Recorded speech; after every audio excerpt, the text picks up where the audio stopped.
नमस्कार, एक बार फिर से आप सबका स्वागत है हमारे इस हिंदी वीडियो चैनल में।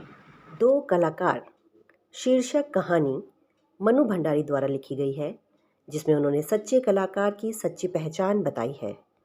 कहानी में दो कलाकारों का चित्रांकन किया गया है। दोनों के क्षेत्र अलग अलग हैं। अरुणा और चित्रा दोनों सहेलियां हैं। दोनों हॉस्टल के एक कमरे में रहती हैं। अरुणा समाज सेवा के कार्यों में व्यस्त रहती है।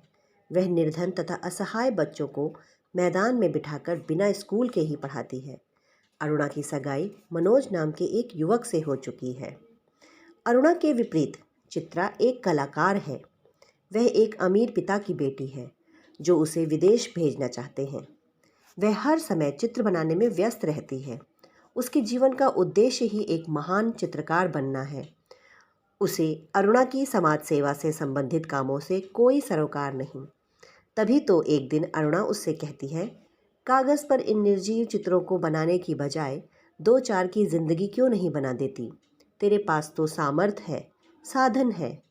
चित्रा ने तुरंत उत्तर दिया, वह काम तो तेरे और मनोज के लिए छोड़ दिया है। चित्रा और अरुणा में कला और जीवन को लेकर लंबी चौड़ी बहसें होती रहती थीं, पर दोनों में से कोई भी एक दूसरे से हार नहीं मानती थीं। मूसलाधार वर्षा के कारण जब बाढ़ पीड़ितों की दशा बिगड़ती जा रही थी, तो अरुणा सारे दिन बाढ़ पीड़ितों की सहायता के लिए चंदा इकट्ठा करने में व्यस्त रहती थी।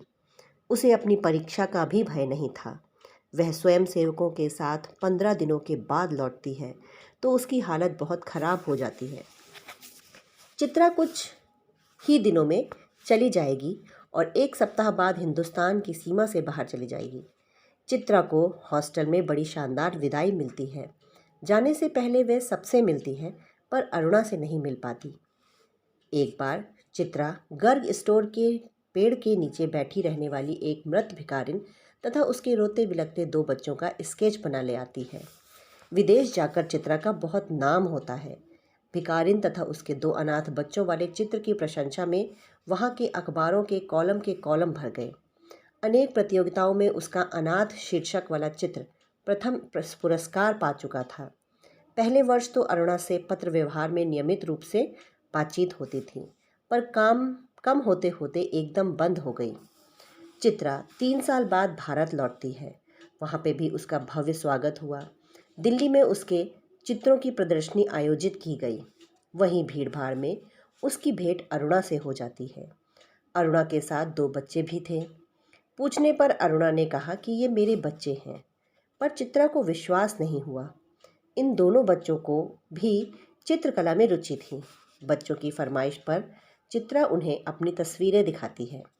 चित्रों को देखते देखते वे भिखारिन वाले चित्र के सामने जा पहुँचे।